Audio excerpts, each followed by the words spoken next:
गुरुमूर्ति पूजामूलं गुरुपादुका मन्त्रमूलं गुरुर्वाक्यं मोक्षमूलं गुरुकृपा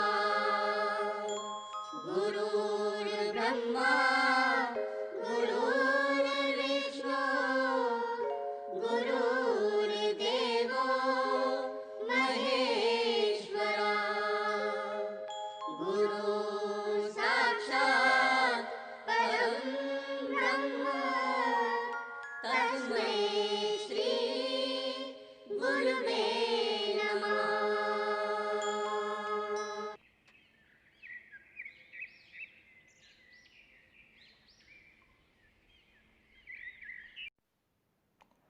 सर्वेभ्यः नमो नमः। संस्कृत अध्ययन श्रृङ्खलाको आरम्भ चरणको 7औं कक्षामा यहाँहरू सबैलाई हार्दिक स्वागत छ। संस्कृत सिक्न एकदमै सरल र सहज होस् भनी हामीले संस्कृत अध्ययन श्रृङ्खलालाई 4 चरणमा विभाजन गरेका छौँ। उक्त 4 चरण र पाठ्यक्रमबारे बुझ्नको लागि तल डिस्क्रिप्सनमा दिइएको लिङ्क हेर्नुहोस्। दर्शकवृन्दहरू, अघिल्लो कक्षामा हामीले केही पुल्लिङ्ग, स्त्रीलिङ्ग र नपुंसकलिङ्ग शब्दहरूका एकवचन र बहुवचन रूपहरूको अध्ययन गर्यौं। आजको कक्षामा हामी सामान्य क्रियापदका एकवचन र बहुवचन रूपहरू अध्ययन गर्नेछौँ। आजको कक्षाको शीर्षक हो क्रियापदको एकवचन र बहुवचन।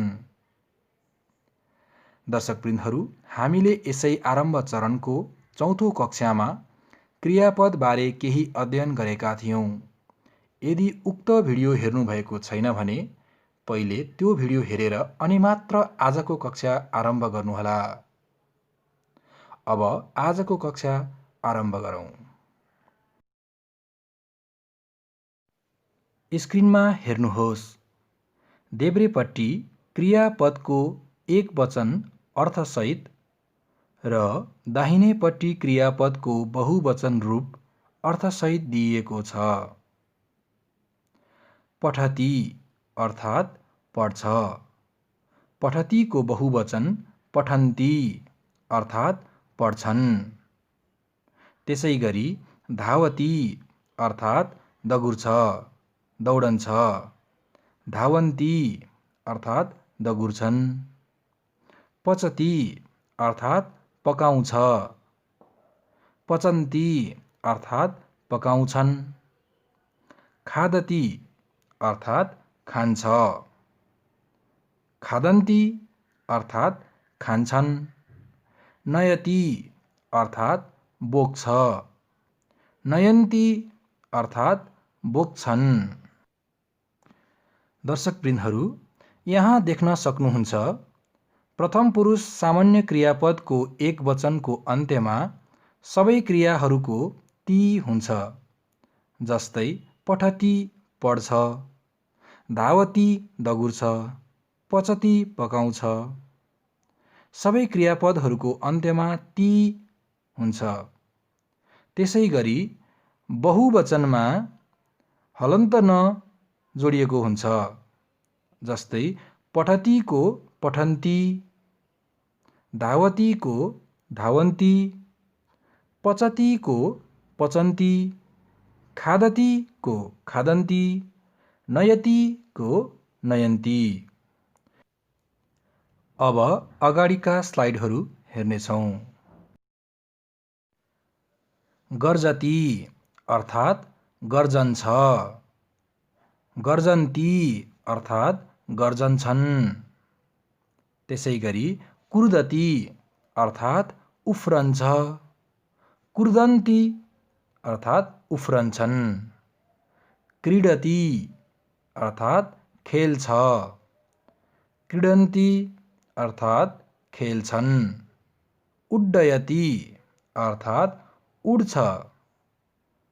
बहुवचन उड्डयन्ति अर्थात् उड्छन् र तरती अर्थात् तर्छ, तरन्ती अर्थात् तर्छन्।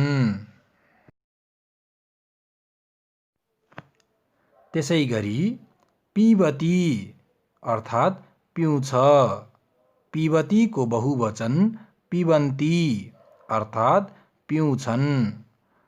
पतती अर्थात् खस्छ, पतन्ती खस्छन्।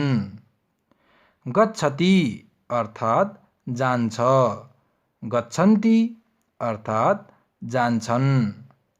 आगच्छति अर्थात् आउँछ, आगच्छन्ती अर्थात् आउँछन्। र जिघ्रति अर्थात् सुँघ्छ, जिघ्रन्ती अर्थात् सुँघ्छन्।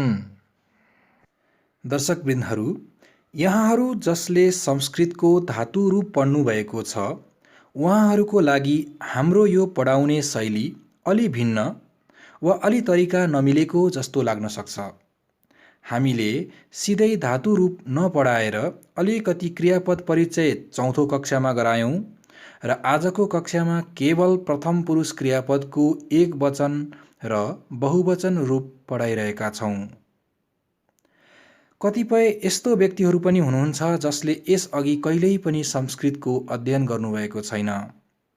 उहाँहरूको सुविधाको लागि हामीले प्राथमिक तहभन्दा अगाडि यो आरम्भ तह राखेका छौँ र आरम्भ चरणमा संस्कृत क्रियाहरू, क्रियाहरूको अर्थ र प्रयोगसँग क्रमशः बिस्तारै पहिचान गराउँदै लग्नको लागि हामीले यो तरिका अपनाएका हौँ।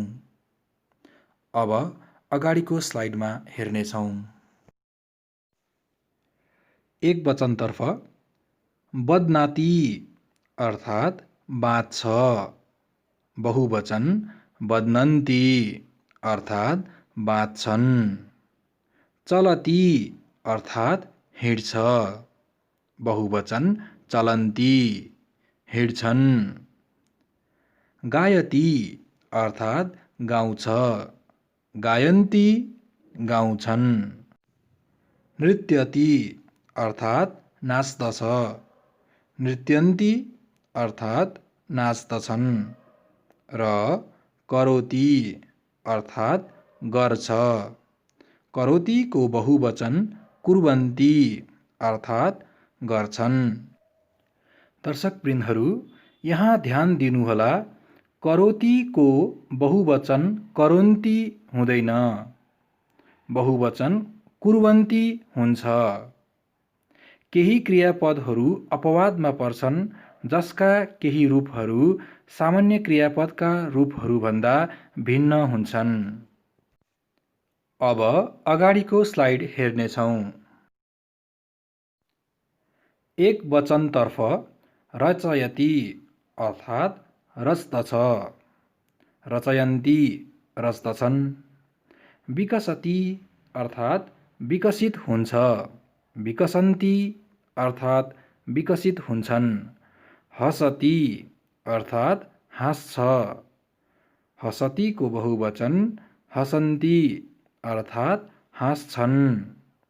त्यसै गरी पश्यति अर्थात् हेर्छ, पश्यन्ती अर्थात् हेर्छन्। र नमति अर्थात् नमन गर्छ, नमस्कार गर्छ, नमन्ती अर्थात् नमन गर्छन्।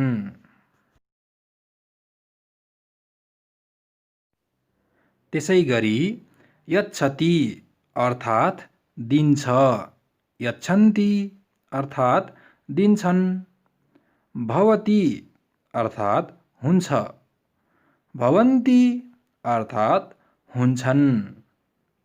तिष्ठति अर्थात् बस्छ, तिष्ठन्ती अर्थात् बस्छन्।